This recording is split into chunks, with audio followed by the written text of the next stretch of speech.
அஸ்ஸலாமு அலைக்கும் வரஹ்மத்துல்லாஹி வபரகாத்துஹு. அன்பார்ந்த அனைத்து உறவுகளுக்கும் இனிய மாலை வணக்கம், மதிய வணக்கம்.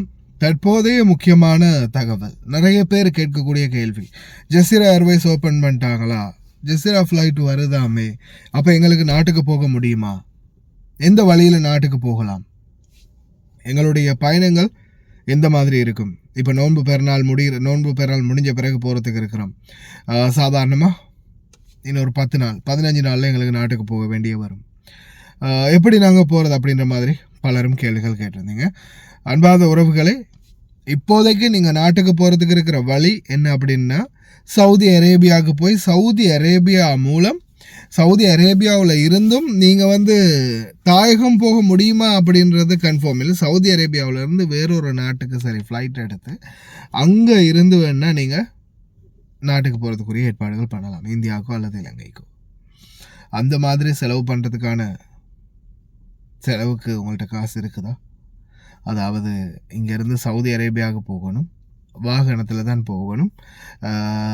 அங்கே போயிட்டு அதுக்கு நீங்கள் ஸ்பெஷல் அனுமதி வாங்கியே ஆகணும். 2 தூதரகங்களுடைய அனுமதி வாங்கணும். இலங்கை தூதரகத்துடைய அனுமதி வாங்கணும், சவுதி தூதரகத்துடைய அனுமதியும் வாங்கி அதுக்கப்புறம் நீங்கள் அங்கே போய் அங்கேருந்து தம்மாமில் அல்லது ஜித்தாவில் இருந்து வேறு ஏதாவது ஒரு ஃப்ளைட் எடுத்து வேறொரு நாட்டுக்கு ஃப்ளைட்டில் போய் அந்த நாட்டில் இருந்து நம்ம நாட்டுக்கு ஃப்ளைட் எடுத்து போகணும். அந்த மாதிரி போகிறதுக்குரிய ஏற்பாடு இருக்குது. குறைஞ்சது ஒரு 500 தினார் சரி போனாலும் பரவாயில்ல, நான் நாட்டுக்கு தான் போய் சேருவேன் அப்படின்னு துடிக்கிறீங்களா இருந்தால் இறங்கி முயற்சி பண்ணுங்கள். அப்படி இல்லையா, முடிந்த வரைக்கும் வெயிட் பண்ணுங்கள். இன்ஷா அல்லாஹ் இப்போதைக்கு பார்த்தீங்கன்னா வெளிநாடுகள், அதாவது குறிப்பாக லண்டன், ஜெர்மன், ஃப்ரான்ஸ், இத்தாலி, வேறு நாடுகளில் இருக்கக்கூடிய குடிமக்களை உள்வாங்கிட்டு இருக்கிறாங்க இந்த மாதிரி வழியாக.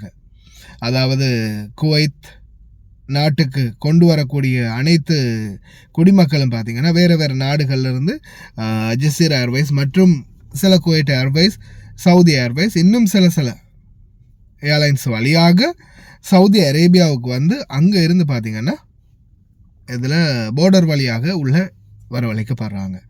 அதே மாதிரி ஜசீராவுடைய முதல் ஃப்ளைட் பார்த்திங்கன்னா லண்டனில் வந்திருக்குது அப்படின்ற தகவலையும் வெளியிட்டிருந்தாங்க.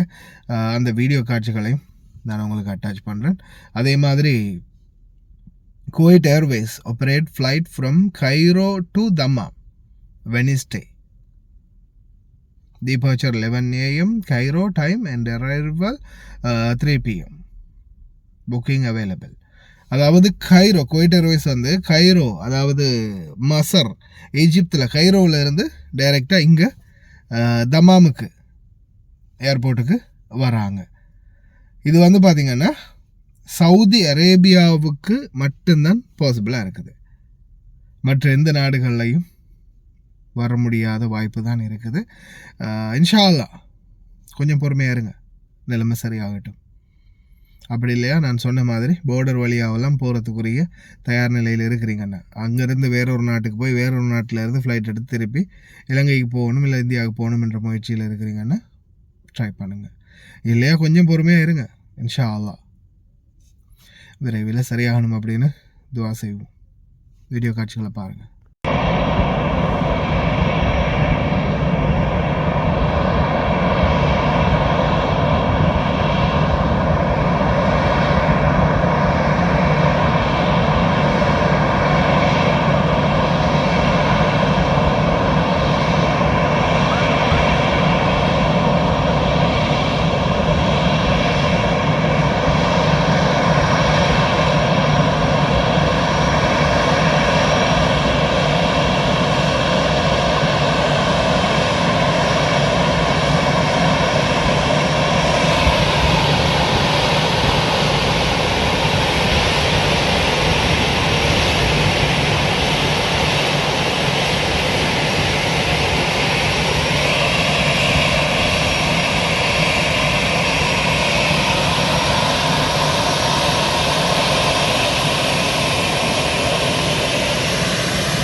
وصلنا لديرتنا الحمد لله بخير. الحمد لله الأوضاع كلها الأمور طيبة. وصلنا.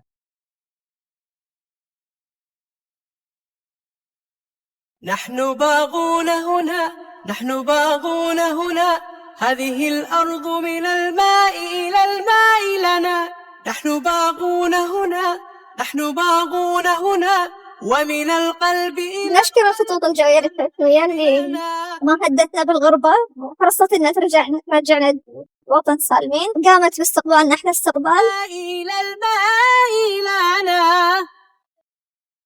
الصراحة رحلتنا كانت ميسرة جدا، ما قصروا القيادة بدولة الكويت، وأيضا القيادة في السعودية ما شاء الله عليهم الاستقبال وطريقة الاستقبال اللي كان بالنسبة حق الكرو والمسافرين في مطار الدمام وأيضا على الحدود. ولما وصلنا هني كل الشكر للقيادتين الكويتية والسعودية.